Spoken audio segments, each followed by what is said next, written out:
যেহেতু মই এইবাৰ পঞ্চায়ত নিৰ্বাচনত সেকেন্ড পুলিং অফিচাৰৰ দায়িত্ব পাইছোঁ আৰু এই সেকেন্ড পুলিং অফিচাৰৰ দায়িত্ব পোৱাৰ বাবে মই আগতীয়াকৈ পোষ্টেল ভোট দিব লগা হৈছোঁ আৰু সেয়েহে আজি আমাৰ ধেমাজি জিলাৰ DRD কাৰ্যালয়লৈ আহি মই পোষ্টেল ভোটটো ইতিমধ্যে দি দিলোঁ।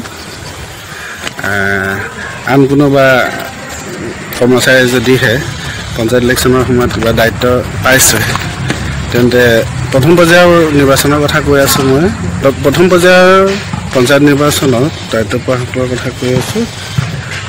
তেনেধৰণৰ কোনো শিক্ষয়িত্ৰী বা আন কোনো কৰ্মচাৰীয়ে দায়িত্ব যদি পাইছে তেতিয়া আমাৰ 29-30 তাৰিখে DRD কাৰ্যালয়ত আপোনালোকে ভোটটো দি যাব পাৰিব আৰু আপোনালোকে কৰ্তৃপক্ষৰ লগত যোগাযোগ কৰি সবিশেষ জানি ল'ব পাৰিব। আমি সকলোৱে জানো যে গণতন্ত্ৰৰ মূল ভেটি হৈছে নিৰ্বাচন। গণতান্ত্ৰিক দেশ এখনত চৰকাৰখন ৰাইজৰ দ্বাৰা নিৰ্বাচিত হয় আৰু চৰকাৰখনে ৰাইজৰ বাবে কাম কৰিব লাগে।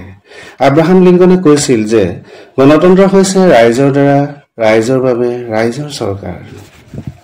সেয়া যি কি নহওক, আমাৰ অসমত এইবাৰ অৰ্থাৎ 2025 চনৰ 2 মে আৰু 7 মে তাৰিখে দুটা পৰ্যায়ত পঞ্চায়ত নিৰ্বাচন অনুষ্ঠিত কৰিবৰ বাবে প্ৰস্তুতি চলি আছে। প্ৰথম পৰ্যায়ৰ নিৰ্বাচনটো সুচাৰুৰূপে পৰিচালনা কৰিবৰ বাবে যিসকল বিষয়া বা কৰ্মচাৰীক বিভিন্ন দায়িত্ব অৰ্পণ কৰিছে তেওঁলোকৰ মাজৰে ময়ো এজন।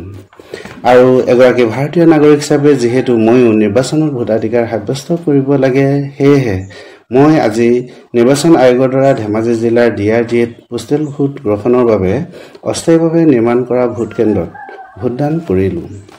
এইখিনিতে কওঁ যে প্ৰথম পৰ্যায়ৰ নিৰ্বাচন পৰিচালনাৰ বাবে দায়িত্ব পোৱা যিসকল বিষয়া বা কৰ্মচাৰীয়ে পোষ্টেল ভোটৰ বাবে আবেদন কৰিছিল তেওঁলোকে 29 আৰু 30 এপ্ৰিল তাৰিখে সংশ্লিষ্ট পোষ্টেল ভোট কেন্দ্ৰত ভোট দিব পাৰিব।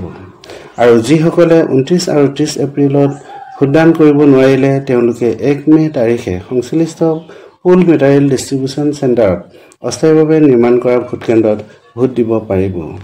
এই বিষয়ে সবিশেষ জানিবলৈ হ'লে সংশ্লিষ্ট কৰ্তৃপক্ষৰ লগত যোগাযোগ কৰি জানি ল'ব পাৰিব। পুনৰ কৈছোঁ যে আমাৰ অসমত এইবাৰ অৰ্থাৎ 2025 চনৰ 2 মে আৰু 7 মে তাৰিখে দুটা পৰ্যায়ত পঞ্চায়ত নিৰ্বাচন অনুষ্ঠিত কৰিবলৈ লোৱা হৈছে।